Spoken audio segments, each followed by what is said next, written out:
Na busca por carne de melhor qualidade, o frigorífico pede e paga mais por machos castrados. Mas para o pecuarista, essa conta é muito complicada, por causa das perdas de rendimento e dos riscos para a saúde dos animais. Mas para quem está disposto a investir um pouco mais no produto que será levado ao mercado, uma boa alternativa pode ser a imunocastração. E quem traz as informações para a gente é o nosso editor Sidney Masco. Sidney, é com você, seja bem-vindo de volta. Obrigado, Vinícius. E se tem uma coisa que o companheiro boiadeiro brasileiro sabe já decore salteado, é o tanto de vantagens que tem em se fazer a castração do gado, né? Mas, por outro lado, ninguém também ignora o tanto que esse procedimento provoca de sofrimento para os animais, perda no rendimento e na produtividade do rebanho e também os riscos que ele representa para a possibilidade de complicações graves, né, para a saúde da boiada. A imunocastração oferece para o fazendeiro, basicamente, a possibilidade de se ter aí, as mesmas vantagens, né, os mesmos benefícios, mas sem a parte ruim, principalmente no que diz respeito ao conforto e ao bem-estar da boiada. Pois então, para saber direito como é que isso pode ser feito, a gente tem a satisfação de receber aqui no nosso eito virtual a visita do médico veterinário Everton Carvalho, gerente técnico de bovinos da Zoetis, que vai participar do programa falando ao vivo pelo computador, diretamente de São José dos Campos, aqui no interior do estado de São Paulo. Muito boa noite, Everton. Muito obrigado por você ter aceitado participar dessa prosa aqui com a gente. Seja muito bem-vindo aqui no nosso rancho internetico. Obrigado, Sidney. Boa noite a todos que nos ouvem aí. E é um prazer estar aqui poder representar a Zoetis, essa empresa aí que com mais de 60 anos de experiência em saúde animal e trazendo hoje aí esse bate-papo sobre a imunocastração. Ô Everton, por que a carne dos animais castrados é de melhor qualidade do que dos bois inteiros?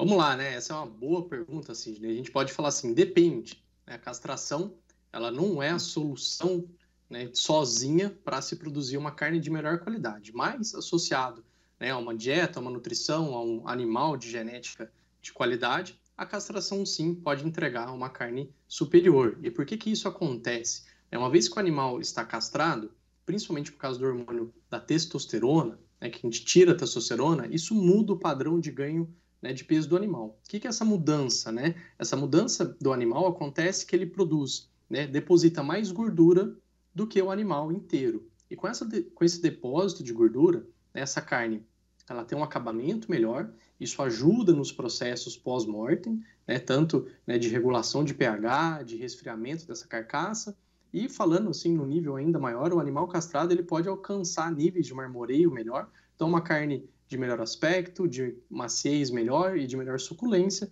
então o animal castrado ele consegue entregar isso, né? A gente olhar para os programas de carne de qualidade, quase todos trabalham ou com fêmeas ou com animais castrados para poder entregar essa carne. Agora, Everton, fazendo uma conta assim meio de bate-pronto, né? A gente tem uma ideia aproximada de qual a diferença de preço que os frigoríficos pagam pelo animal castrado. Opa, viva! Criança sempre é bem-vinda. O programa ao vivo é legal por causa disso, viu, Everton? Não se preocupe.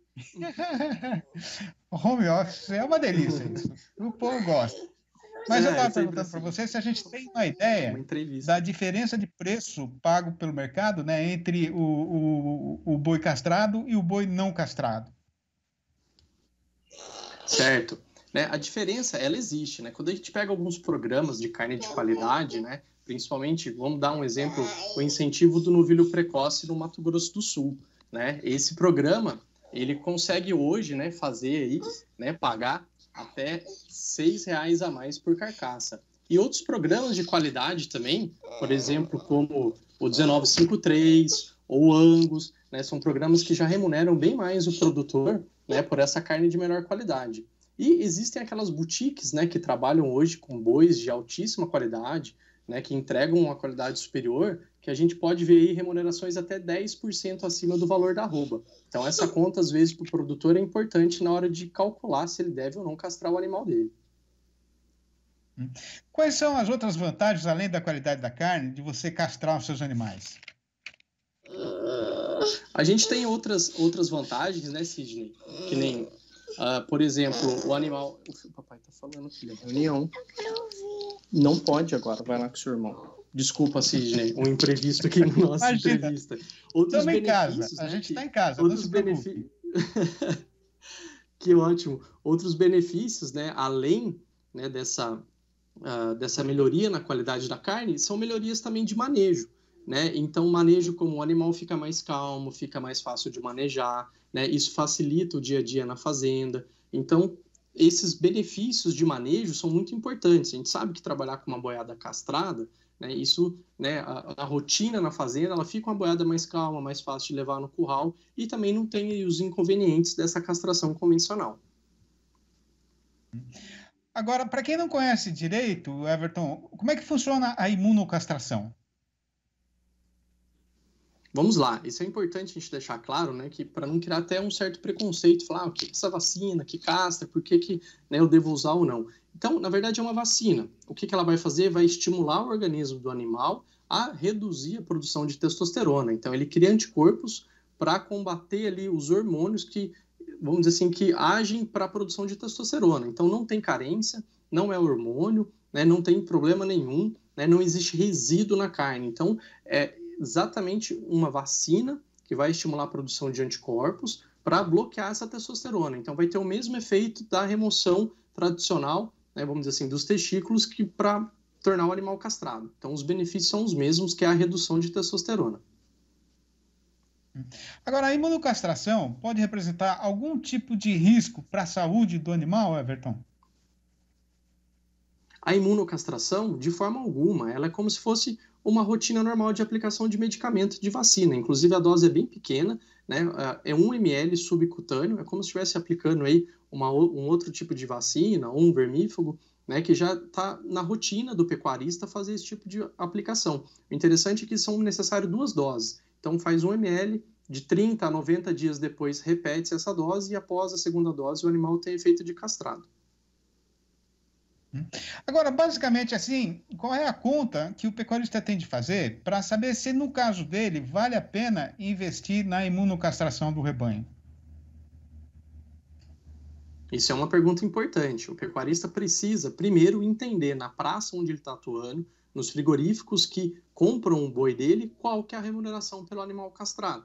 Esse é um ponto importante. A gente sabe que em algumas regiões do Brasil se remuneram mais, como o exemplo que eu dei, no Mato Grosso do Sul, existe inclusive um incentivo do governo, né, para esse tipo de animal, né, que é um incentivo lá do Estado, e outras regiões onde existem ou não. Então a gente está um pouco, né, vamos dizer assim, na mão dos compradores, que são os frigoríficos, que em determinadas regiões eles remuneram mais ou menos. É importante o produtor, né, saber qual é o frigorífico que está aceitando animal castrado e quanto é a remuneração a mais por esse animal.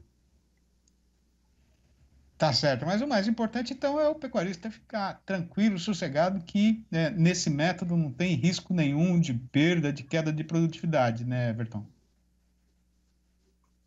Exatamente. A gente sabe que, inerente à castração tradicional, existem alguns problemas operacionais. Tem que dar rodeio no lote, buscar boi para curar, né, aqueles animais que vêm apresentar uma hemorragia maior e até causa de mortalidade. A gente vê alguns casos, né, de animais muito, vamos dizer assim, pesados, né, animais aí acima de 10, 12 arrobas. A gente sabe que começa a aumentar ainda mais o risco, né, dos animais chegarem a óbito, né, por causa de uma hemorragia causada pela castração tradicional, né, e aquele todo serviço de mão de obra, tanto de fazer a castração quanto de ficar observando esses animais, além da diminuição de ganho de peso, né, o animal acaba sentindo muito, é um processo cirúrgico, então por pelo menos aí 30 dias a gente sabe que aquele ganho de peso estabiliza, o que não acontece com a imunocastração. Então, a partir da aplicação da vacina, né, do imunocastrador, a partir da segunda dose, o animal começa a cair a produção de testosterona com efeito de castrado, né, e não tem esses, vamos dizer assim, esse lado negativo. Tá certo. Everton, queria agradecer demais a sua participação no programa. A gente está sempre com a porteira aberta. Quando tiver alguma coisa interessante, liga para a gente prosear um pouquinho mais. Obrigado, viu? Abração para você, abração para toda a turma da Zoetis aí. Obrigado, Cisne. Grande abraço. Obrigado a todos.